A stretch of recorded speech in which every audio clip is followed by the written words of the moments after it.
হনুমানজি কিভাবে শনিদেবের প্রভাব থেকে মুক্তি পেয়েছিল। এখানে হনুমানজি কিন্তু সাত্ত্বিক ছিল, একদম সৎকর্মে কর্মবিত ছিল। তো যার কারণে কিন্তু শনিদেবের কোনো খারাপ প্রভাব বা কুপ্রভাব কিন্তু হনুমানের ওপর কিন্তু প্রভাব বিস্তার করতে পারেনি। তো এক্ষেত্রে আপনারা যদি সাত্ত্বিকভাবে থাকেন, আপনারা যদি ভালোভাবে থাকেন, আপনাদের কর্ম যদি শুভ হয়, তাহলে কিন্তু শনিদেব আপনাদের কোনোভাবে ক্ষতি করতে পারবে না। আমি আপনাদেরকে এটা গ্যারান্টি দিয়ে বলতে পারি।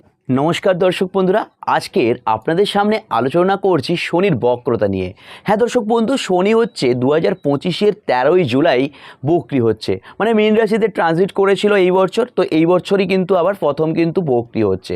তো এই বক্রতার ফলে দ্বাদশ রাশির ওপর কি প্রভাব বিস্তার করবে, ভালো ফল বিস্তার করবে না খারাপ ফল বিস্তার করবে, তো সেই সম্পূর্ণ ভিডিও নিয়ে আপনাদের সামনে এই ভিডিওটি চলে এসেছি।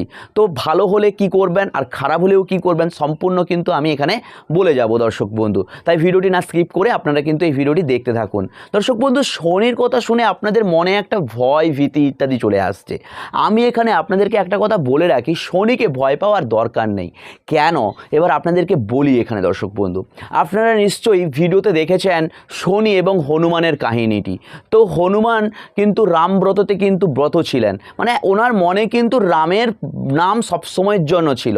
তো সেখানে কিন্তু শনি হচ্ছে তার উপর একটা প্রভাব বিস্তার করতে এসেছিল। তো সেখানে আপনারা কি হয়েছিল কি না হয়েছিল আপনারা সবাই জানেন। তাও আমি বলে দিই যে এখানে শনিদেবকে কিন্তু হনুমান অনেকভাবে কিন্তু সাহেস্তা করেছে। তো সেখান থেকে কিন্তু একটা শনিদেব বলে রেখেছেন, যারা হনুমানজিকে পুজো অর্চনা করবে, তিল তেল দেবে, তাহলে কিন্তু তারা শনির প্রভাব থেকে কিন্তু মুক্তি পাবে। তবে দর্শক বন্ধু, এখানে আমি আপনাদেরকে একটা কথা বলি, কেন আমি আপনাদেরকে শনিকে ভয় পেতে না বললাম সেটা আপনাদেরকে বলি। এখানে দর্শক বন্ধু, আমি আপনাদেরকে একটা কথা বলি, হনুমানজি কিভাবে শনিদেবের প্রভাব থেকে মুক্তি পেয়েছিল। এখানে হনুমানজি কিন্তু সাত্ত্বিক ছিল, একদম সৎকর্মে কর্মবিত ছিল। তো যার কারণে কিন্তু শনিদেবের কোনো খারাপ প্রভাব বা কুপ্রভাব কিন্তু হনুমানের ওপর কিন্তু প্রভাব বিস্তার করতে পারেনি। তো এক্ষেত্রে আপনারা যদি সাত্ত্বিকভাবে থাকেন, আপনারা যদি ভালোভাবে থাকেন, আপনাদের কর্ম যদি শুভ হয়, তাহলে কিন্তু শনিদেব আপনাদের কোনোভাবে ক্ষতি করতে পারবে না। আমি আপনাদেরকে এটা গ্যারান্টি দিয়ে বলতে পারি। আমি দেখেছি অনেক শনির দশায় এবং অনেক শনির সাড়ে সাতিতে অনেক ভালো ভালো অ্যাচিভমেন্ট করেছে, কর্মে পদোন্নতি এসছে, ভালো টাকা কামিয়েছে, মান সম্মান লাভ করেছে, বিদেশ ভ্রমণও করেছে। আমি অনেক চার্ট দেখেছি দর্শক বন্ধু। আমি 10 বছরের অভিজ্ঞতা থেকে আপনাদেরকে এটা বলতে পারি যে শনিদেব কিন্তু সবার খারাপ করে না। যদি আপনার শনিদেব খুব ভালো থাকে, আপনার শনি যদি চার্টে খুব ভালো থাকে, তাহলে কিন্তু আপনারা শনির কুপ্রভাব থেকে কিন্তু সুপ্রভাবটা ভালোভাবে পাবেন। এবার এখানে যদি ধরুন আপনার শনি উচ্চস্থ হয়ে আছে, তো সেক্ষেত্রে তো আপনি শনির তো দশায় ভালো ফল পাবেন। তো দর্শক বন্ধু, আর কথা না বাড়িয়ে আমি বলছি এবার মেন যে ভিডিও, সেই ভিডিওতে শুরু করছি ধনুরাশি নিয়ে। ধনুরাশির সাপেক্ষে আপনার হচ্ছে চতুর্থে অবস্থান করছে শনি, এবং ধনুরাশির সাপেক্ষে আপনার দ্বিতীয়াধিপতি ও তৃতীয়াধিপতি। তো এক্ষেত্রে শনি বক্রি হচ্ছে কোথায়, আপনার হচ্ছে চতুর্থ স্থানে।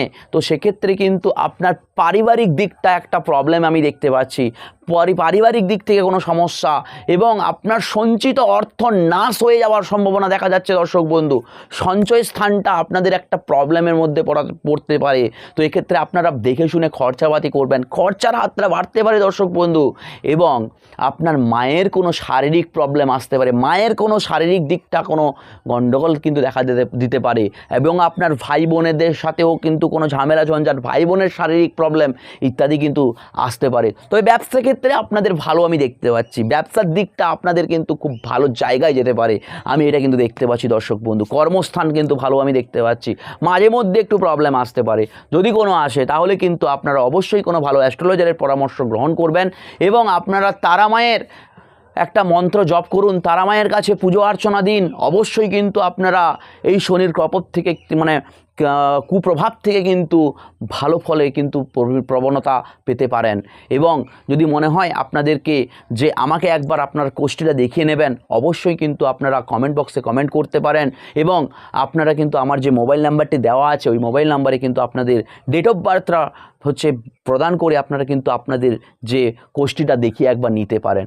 দর্শক বন্ধু, বললাম এই দ্বাদশ রাশির সম্পর্কে শনির বক্রতা নিয়ে। যদি আপনাদের ভিডিওটি ভালো লেগে থাকে তাহলে অবশ্যই লাইক কমেন্ট শেয়ার করবেন, এবং আপনাদের যে বন্ধু বান্ধব পিতা মাতা যাদের শনির বক্র আছে, যাদের শনির সাড়ে সাথী চলছে, তাদের কাছে এই ভিডিওটি আশা করি শেয়ার করবেন।